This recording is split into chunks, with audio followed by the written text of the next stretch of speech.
Hi all, welcome to football arena. അടുത്ത world കപ്പിനുള്ള ബ്രസീലിൻ്റെ സ്ക്വാഡിൽ സൂപ്പർ താരമായ നെയ്മർ ജൂനിയറെ ഉൾപ്പെടുത്തണോ വേണ്ടയോ എന്ന കാര്യത്തിൽ വലിയ ഒരു ഡിബേറ്റാണ് ഇപ്പോൾ ബ്രസീലിൽ അരങ്ങേറുന്നത്.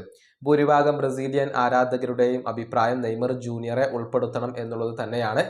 പക്ഷേ കഴിഞ്ഞ ബ്രസീലിൻ്റെ സ്ക്വാഡിൽ നിന്നും കാർലോ ആഞ്ചലോട്ടി നെയ്മറെ ഒഴിവാക്കിയിരുന്നു. അദ്ദേഹത്തെ ഉൾപ്പെടുത്താൻ തയ്യാറായിരുന്നില്ല. അത് ആരാധകർക്കിടയിൽ ഒരൽപ്പം ബുദ്ധിമുട്ട് ഉണ്ടാക്കിയ ഒരു കാര്യമായിരുന്നു. എത്രയും പെട്ടെന്ന് കാർലോ ആഞ്ചലോട്ടി അദ്ദേഹത്തെ തിരികെ കൊണ്ടുവരും എന്നാണ് ആരാധകർ ഇപ്പോൾ പ്രതീക്ഷിക്കുന്നത്. ഏതായാലും ബ്രസീലിയൻ ഇതിഹാസമായ റൊമാരിയോ ഇതുമായി ബന്ധപ്പെട്ടുകൊണ്ടുള്ള തൻ്റെ ഒരു അഭിപ്രായം പങ്കുവച്ചിട്ടുണ്ട്. അതായത് ബ്രസീലിന് ഒരുപാട് യുവതാരങ്ങളുണ്ട്, മികച്ച താരങ്ങളുണ്ട്. പക്ഷെ അവരെ കൊണ്ടൊന്നും വേൾഡ് കപ്പ് നേടാൻ സാധിക്കില്ല എന്നാണ് റൊമാരിയോ പറഞ്ഞിട്ടുള്ളത്. വേൾഡ് കപ്പ് നേടണമെങ്കിൽ നെയ്മറെ ബ്രസീലിന് ആവശ്യമുണ്ട് എന്നാണ് അദ്ദേഹം പറഞ്ഞിട്ടുള്ളത്.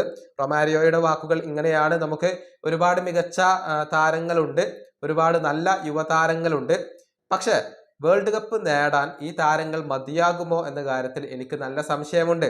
നെയ്മർ ഇല്ലാതെ വേൾഡ് കപ്പ് നേടാൻ നമുക്ക് കഴിയില്ല. നെയ്മർ വേണം. നെയ്മർ ഉണ്ടായാൽ തന്നെ വേൾഡ് കപ്പ് നേടുക എന്നുള്ളത് വളരെയധികം ബുദ്ധിമുട്ടുള്ള ഒരു കാര്യമായിരിക്കും. ഇതാണ് ബ്രസീലിയൻ ലെജൻഡായ റൊമാരിയോ പറഞ്ഞിട്ടുള്ളത്. ഏറ്റവും ഒടുവിൽ 2002 ബ്രസീൽ വേൾഡ് കപ്പ് നേടിയിട്ടുള്ളത്. അതിനുശേഷം ആ ഒരു കിരീടം സ്വന്തമാക്കാൻ ബ്രസീലിന് കഴിഞ്ഞിട്ടില്ല. നെയ്മർ ജൂനിയർ കളിക്കുന്ന ഒരുപക്ഷെ അവസാനത്തെ വേൾഡ് കപ്പ് ആയിരിക്കും ഇത്.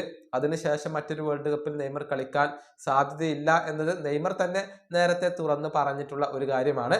ഏതായാലും ഒരു ശക്തമായ ടീമിനെ വേൾഡ് കപ്പിന് വേണ്ടി സജ്ജമാക്കുക എന്നതാണ് കാർലോ ആഞ്ചലോട്ടിയുടെ ഉത്തരവാദിത്തം. ഈ വീഡിയോയുടെ അവസാനിപ്പിക്കുന്നു. അടുത്ത വീണ്ടും കാണാം.